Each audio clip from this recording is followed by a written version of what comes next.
2026最新韩剧《我的荒唐恋爱》终于迎来了大结局。如果一场属于男人的打斗突然有女人的加入，那局面会变成什么样呢？一把关公大刀，一个农用大砍刀，一双小小的拳头，加上一箱包裹好的南瓜，成了他们女子团的战斗工具。就连身经百战的黑帮也被狠狠拿捏。白象吉被抓住后，又是怎么发动这次斗争的？那还要从张太和的生日这天说起。生日宴上，奶奶突然清醒过来，说高恩斯和张太和的妈妈很像，于是回忆起了多年前跟他们母子的相遇。妈妈抱着张太和在车站遇到了奶奶，在聊天中，奶奶知道她一个人带着孩子无家可归。那时奶奶突然想起了去世的女儿，如果她还活着，差不多和妈妈一样大。心善面冷的老人就把他们母子带回了家里。从此以后，三个人相互依靠度日。之后妈妈生重病去世后，只剩下张太和跟奶奶相依为命。为了完成白象吉案件的收尾工作，高恩斯还是要回到首尔。他们平时也只能晚上视频聊天，共同期待休息日的到来，才能亲密的依偎在一起。不过在这次交谈中，高恩斯还是发现了异常。他们在白象吉的办公室里发现了婴儿的照片以及出生资料，以为他还涉及人口买卖，可白象吉却并没有承认，还劝检察官们不要再查下去了。随后他独自相处时，我们才知道，就算在这里，他也有忠心的手下。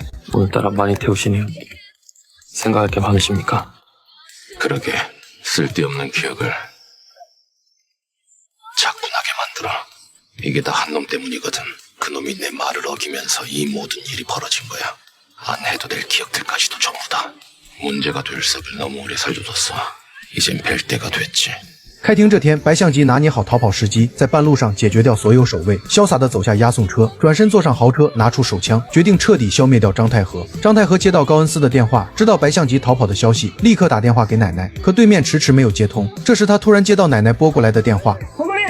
할머니, 내 말 들려?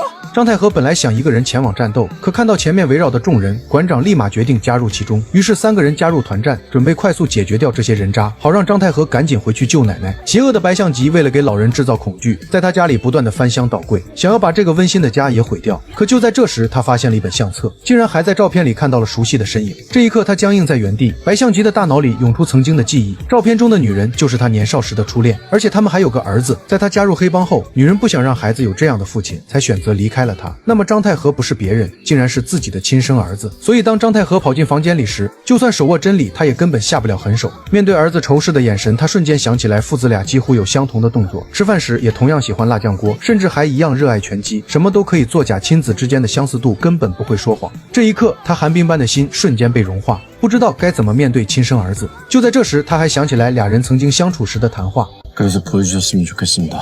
그런 아버지와는 다르다고. 마실 것 좀 사오겠습니다. 장례식장은 왜 데려다 준 거냐? 아버지 생각나서? 한 번도 뵌 적 없습니다.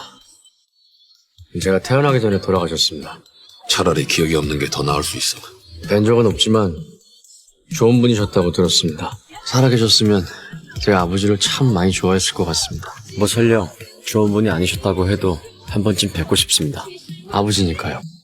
他们就在僵持时，门外突然响起警铃声。白象吉趁机逃出门外，可就在悬崖前被张太和追了上来。他不由得笑起来，就算死在亲生儿子手里，也没有丝毫怨恨，因为他曾经为了除掉儿子犯了太多不可饶恕的过错，如果能用性命赎罪，也心甘情愿。可这根本不像是白象吉的作风。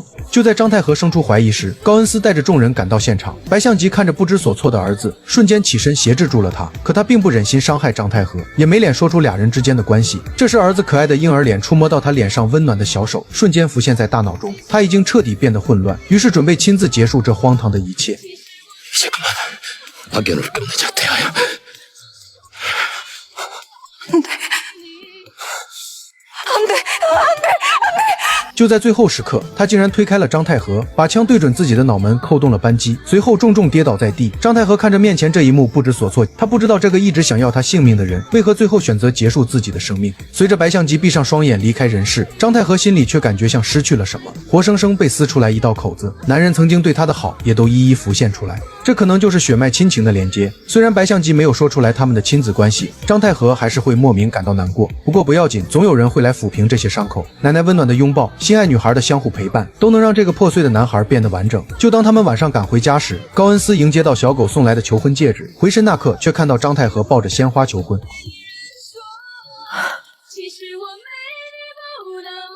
나랑 결혼해줄래? 나 벌써 대답한 것 같은데. 기억이 다 돌아왔는데도 난 여전히 장타야가 좋다고 했잖아.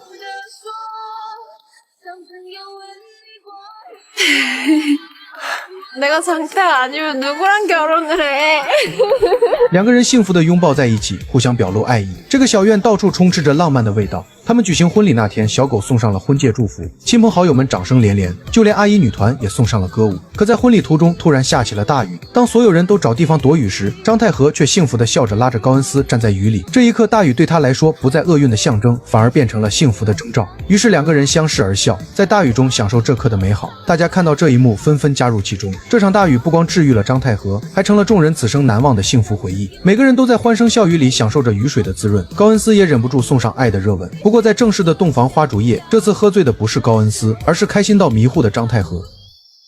자기야, 지금 쓰러지면 안 돼. 일어나봐, 자기야. 오빠.